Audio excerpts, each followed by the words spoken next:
Everyone, welcome to commerce tutorial. मैं हूं आपकी अपनी होस्ट ज्योति। आज हम स्टार्ट करने जा रहे हैं +1 अकाउंट्स के चैप्टर ट्रायल बैलेंस और डेप्रिसिएशन की इंपॉर्टेंट क्वेश्चन। सबसे पहले हम करते हैं trial balance.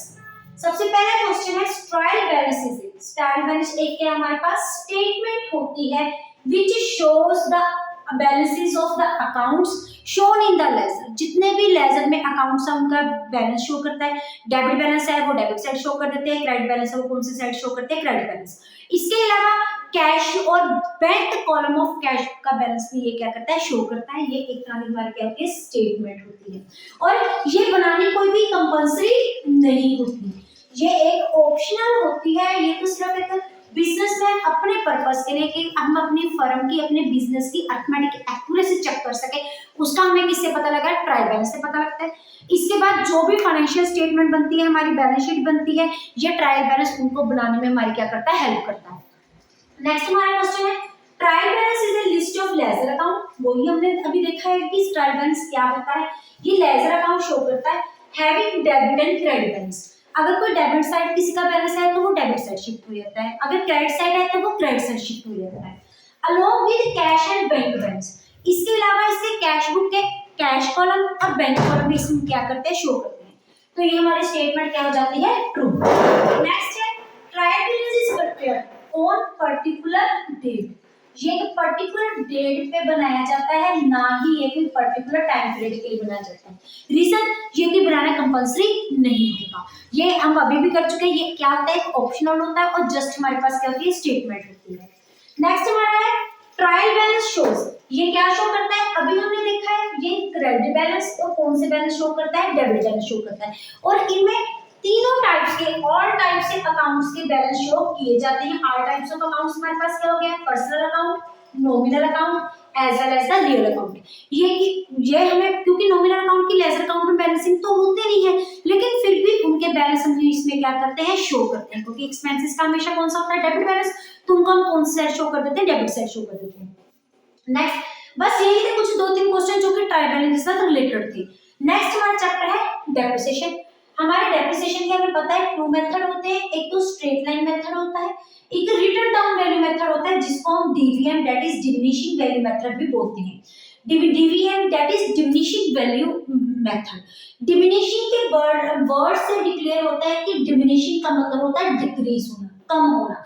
Diminishing value method वो मेथड है जिसमें हर साल हमारा जो डेप्रिसिएशन की वैल्यू है वो क्या होती रहती है, कम होती रहती है। इसको हम रिटर्न डाउन वैल्यू भी बोलते हैं। और दूसरी तरफ हमारा है straight line method. Straight line method को हम क्या बोलते हैं, fixed instalment method. Fixed instalment method क्यों बोला जाता है, क्योंकि इसमें जो अमाउंट ऑफ डेप्रिसिएशन हर साल क्या रहती है, सेम रहती है। अगर एक साल हम डेप्रिसिएशन की अमाउंट 6000 चार्ज कर रहे हैं तो हर साल हमारी डेप्रिसिएशन की अमाउंट क्या रहेगी, 6000 रहेगी। और इसको हम ओरिजिनल कॉस्ट मेथड भी बोलते हैं। ओरिजिनल कॉस्ट मेथड क्यों बोलते हैं, क्योंकि ये हमेशा किस वैल्यू पे चार्ज करता है, हमारी कॉस्ट प्राइस के ऊपर ही चार्ज किया जाता है। नेक्स्ट हमारा क्वेश्चन है depreciation is a dash transaction. Depreciation तो एक क्या होती है, हमारी non cash transaction. Non cash transaction मतलब इसमें हम कैश का ना हो कोई इनफ्लो होता है, ना ही कोई होता है हमारा आउटफ्लो होता है। ये एक तरह की हमारी प्रेडिक्शन होती है कि इतनी वैल्यू हमारी क्या हो रही है, एसेट्स की फॉल होगी, और इसके रिगार्डिंग हम क्या क्रिएट करते हैं, लॉस क्रिएट करते हैं। तो इसीलिए ये हमारी कौन सी ट्रांजैक्शन होती है, इंटरनल ट्रांजैक्शन, मींस बिजनेस के अंदर की ट्रांजैक्शन होती है। आउटसाइड से हम ना ही कैश की पेमेंट करते हैं, ना ही इसके रिगार्डिंग हम कैश को रिसीव करते हैं। नेक्स्ट हमारा क्वेश्चन है that is not a cause of depreciation. Depreciation के मेन कॉज क्या होते हैं, normal wear and tear, lapse of time, या फिर ऑब्सोलेंस, अगर कोई खराबी होगी। इसका fall in the price of land of assets. अगर मार्केट प्राइस की फ्लक्चुएशंस हो चुकी है तो उसके कारण हमारा डेप्रिसिएशन क्रिएट नहीं होता। नेक्स्ट हमारा exam depreciation is dash expenditure. अब डेप्रिसिएशन हमें हर साल हम क्या करते हैं, चार्ज करते हैं। ये नॉर्मल नेचर का एक्सपेंसेस है, रूटीन वर्क नेचर का एक्सपेंसेस है, तो इसको हम कौन सा एक्सपेंडिचर बोलते हैं, it is known to be the revenue expenditure. Next हमारा है, हमारे 3 टाइप के वर्ड होते हैं, एक रिलेटेड, एक होता है डेप्रिसिएशन, एक हमारा होता है एमोर्टाइजेशन, एक हमारा क्या होता है, डिप्लीशन होता है। इनमें जो डेप्रिसिएशन है ये हम किस पे चार्ज करते हैं, फिक्स्ड एसेट्स पे चार्ज करते हैं। जो हमारा एमोर्टाइजेशन होता है ये हमारे कौन से एसिड्स पे चार्ज होते हैं, इंटेंजिबल एसिड्स पे, लेकिन नाम हम क्या यूज कर लेते हैं, एमोर्टाइजेशन। डिप्लीशन, ये नेचुरल रिसोर्सेज को जो हम डिगिंग करके निकालते हैं, एक्सट्रैक्ट करते हैं from poles and mines, for example oil वगैरह, उससे हम वर्ड्स कौन सा यूज करते हैं, डिप्लीशन का वर्ड यूज करते हैं। और हमारा क्वेश्चन है amortisation is charge on intangible acids, जैसे कि गुडविल हो गया, ट्रेडमार्क्स हो गया, वो पेटेंट्स हो गए, ये सारे क्या होते हैं, हमारे इंटेंजिबल एसिड्स होते हैं।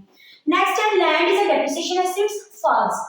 जितने भी हमारे फिक्स्ड एसिड्स है उनमें एक लैंड ऐसा एसिड्स है जिसके ऊपर डेप्रिसिएशन चार्ज नहीं किया जाता। उसका reason, with the passage of time जब लैंड की जो वैल्यू होती है वो डेवलपमेंट एक्टिविटीज के कारण, जब किसी एक्टिविटीज के कारण हमारी लैंड की वैल्यू इंक्रीज होती है डिक्रीज होने की बजाय। इसके अलावा जितने भी और एसिड्स होते हैं, चाहे वो प्लांट एंड मशीनरी हो चाहे कोई भी हो, उनकी वैल्यू हमेशा क्या होती है, डिक्रीज होती है। लैंड की वैल्यू क्या होती है, इंक्रीज होती है। तो ये हमारी स्टेटमेंट क्या बन जाती है, फॉल्स। नेक्स्ट हमारा क्वेश्चन है wages paid for the installation of machinery. हमने वेजेस पे की है इंस्टॉलेशन ऑफ मशीनरी नहीं खरीदने के टाइम, इंस्टॉलेशन के टाइम। तो इसका मतलब जो हमने वेजेस पेड की हैं वो वेजेस का पार्ट नहीं होगी। जब हमने जर्नल एंट्री का चैप्टर टेक इनटू काउंट किया था, इसके जो बेसिक कांसेप्ट्स है वो क्या रहते हैं, सेम रहते हैं। जब भी हम वेजेस हमने देखा था, जो भी मशीन को परचेज करने के टाइम करते हैं वो हमेशा किसको ट्रांसफर की जाती है, हमारी मशीनरी अकाउंट। अब एक हमारे पास छोटा सा नेक्स्ट क्वेश्चन है, हमारी जो है ये जो हमारी left over cell value of acids after it does not useful life. हम पूरा टाइम मशीनरी को क्या कर चुके हैं, यूज कर चुके हैं।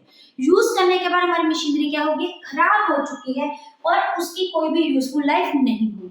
उसकी हम सेल्स वैल्यू को क्या बोलते हैं, स्क्रैप वैल्यू या फिर रेजिडुअल वैल्यू, जो क्या होती है after using the number of times, हमारी यूज करने के बाद जो एज एम स्क्रैप उनको सेल करते हैं। नेक्स्ट हमारे पास छोटा सा क्वेश्चन है, मशीनरी कितनी है, 25,000 है, 1,000 उसके क्या होगी, इंस्टॉलेशन चार्जेस। इट मींस हमारी मशीनरी कितनी 1000 होगी, 26,000 होगी। क्योंकि अभी हम करके देखें जो इंस्टॉलेशन के चार्जेस होते हैं वो किसका पार्ट होते हैं, मशीनरी का पार्ट होते हैं। अगर हमारा डेप्रिसिएशन 10% है तो हमने 3 इयर्स का डेप्रिसिएशन शो करना है एज रिगार्ड टू द हमारा straight line method and return of method. देखिए 26,000 का 10% किया हो गया, 26 हो गया, 2600 एंड 2600। ये किसके रिगार्डिंग हो गया, हमारा स्ट्रेट लाइन मेथड के रिगार्डिंग, क्योंकि स्ट्रेट लाइन मेथड क्या बोलता है कि amount of depreciation remains the same. लेकिन हम रिटर्न डाउन वैल्यू की बात करते हैं तो स्टार्टिंग में हमारी वैल्यू कितनी थी, 26,000। फर्स्ट ईयर डेप्रिसिएशन कितना हो गया, 26%, क्योंकि 10% कितना है 26,000 का, हमारे पास 2600। उसके बाद हमारी रिटर्न वैल्यू क्या आ गई, 26,000 माइनस 2600 कितनी होगी, हमारी वैल्यू रहेगी फर्स्ट ईयर के एंड में कितनी रहेगी। इसका 10% हमारा कितना हो गया, 2340। अगर हमने फिर देखिए अपनी रिटर्न डाउन वैल्यू कितनी रहेगी, 21060। तो इसका 10% कितना हो गया, इतना हो गया। इट मींस हर साल जो हमने depreciation under the return down value method करना है वो हमने डेप्रिसिएशन की अमाउंट माइनस करके चार्ज करना है। तो यही रीजन है, कई बार ये भी क्वेश्चन पूछ लेते हैं कि स्ट्रेट लाइन मेथड दोनों में से किस मेथड्स में डेप्रिसिएशन की अमाउंट ज्यादा होती है। अगर हम दोनों का कंपेयर करें तो हर साल हमारे जो स्ट्रेट लाइन मेथड में वैल्यू ऑफ डेप्रिसिएशन क्या रह रही है, सेम रह रही है। इट मींस जब ज्यादा इसकी डेप्रिसिएशन किस मेथड के अंडर होगी, स्ट्रेट लाइन मेथड में, क्योंकि डेप्रिसिएशन मेथड में रिटर्न डाउन मेथड में हर साल डेप्रिसिएशन की वैल्यू क्या होती रहती है, डिक्रीज होती रहती है। ये कुछ इंपॉर्टेंट क्वेश्चन जो कि हमारे डेप्रिसिएशन के चैप्टर के साथ रिलेटेड है। इसके बाद एक छोटा सा कई बार कंसेप्ट आ जाता है प्रॉफिट एंड लॉस का। इसके बाद जो हमने बड़े इसके क्वेश्चन है उसके हमने ऑलरेडी डिस्कशन कर चुके हैं। अगर आप प्लेलिस्ट में जाके चेक करना चाहते हैं तो कर सकते हैं, आप इसका स्क्रीनशॉट लेना चाहते हैं तो ले सकते हैं। एक छोटी सी एग्जांपल के साथ, अगर हमें प्रॉफिट एंड लॉस कैलकुलेट करना आया हो कई बार क्वेश्चन में, तो हम किस बेस से कैलकुलेट करते हैं। सपोज करो हमने एक मशीनरी खरीदी है 50,000 की, उनमें इंस्टॉलेशन चार्जेस कितनी है 100,000 के, कैरिज इनवर्ड कितने हमारा 500 का, और 500 की हमने लेबर को क्या पे की है, वेजेस की है। जितने भी expenses at the time of purchase के टाइम हम बियर करेंगे वो किसका पार्ट होगी, मशीनरी। मींस हमारी मशीनरी 50,000 की ना होगी 52,000 की है। और हम जब भी प्रॉफिट एंड लॉस अकाउंट निकालेंगे हम किसकी हेल्प से निकालेंगे, टाइम लाइन की हेल्प से निकालेंगे। सपोज करो हम कौन सा मेथड अडॉप्ट कर रहे हैं, return down value method adopt कर रहे हैं, और ये मशीनरी हमने परचेज कब की है, 1 अक्टूबर 2015 को, और हम इसको सेल कब कर रहे हैं, 31 मार्च 2017 को। जब भी हमने डेप्रिसिएशन चार्ज करना है तो हमेशा ये बात ध्यान रखनी है कि डेप्रिसिएशन उसी टाइम पीरियड के लिए चार्ज करना है जिस टाइम पीरियड के लिए हमने उसको यूज किया हो। अब देखो 1 अक्टूबर को परचेज की है, अकाउंट्स तो हमारे पास स्टार्ट होते हैं 1 अप्रैल को, लेकिन हमने मशीनरी यूज कब इशू करने की है 1 अक्टूबर, तो हम डेप्रिसिएशन चार्ज भी कब करेंगे 1 अक्टूबर 2015 को। रीजन, जितने टाइम पीरियड के लिए हमने मशीनरी यूज किया है उतने टाइम पीरियड के लिए डेप्रिसिएशन चार्ज होगा। फर्स्ट ईयर कब खत्म होता है हमारा 31 मार्च 2016 को, उसके बाद 31 मार्च 2017 को, और हमने ये मशीनरी सेल कितने पे कर दी 40,000 पे हमने सेल कर दी। अब देखो परचेज कब किया, हमारा रेट कितना है 10% ऑफ डेप्रिसिएशन, 5200 का पूरे साल का 52,000 का 10% कितना का 5200, लेकिन हमने कितने मंथ्स के लिए यूज की है 6 मंथ्स के लिए, इंटू 6/12, तो इट मीन्स हमारा डेप्रिसिएशन कितना हो गया इंटू 6/12, ये हो गया हमारा 5200/2, ये हमारा कितना हो गया 2600। तो हम इसको रिटर्न ऑन वैल्यू दे लिया, हम इसको किसमें से माइनस करेंगे 52,000 में, जो कि हमारी कौन सी वैल्यू है हमारी मशीनरी की परचेज प्राइस है। ये आ गई हमारी रिटर्न ऑन वैल्यू, यहाँ पे कितनी होगी 49400। अब इस पर हम कितने परसेंट चार्ज करेंगे 10%, कितना चार्ज हो गया 4940, प्लस हम माइनस इसमें कर देंगे 4940, ये हमारे पास रिटर्न ऑन वैल्यू कितनी आ गई 44460, ये हमारी क्या आ गई बुक वैल्यू।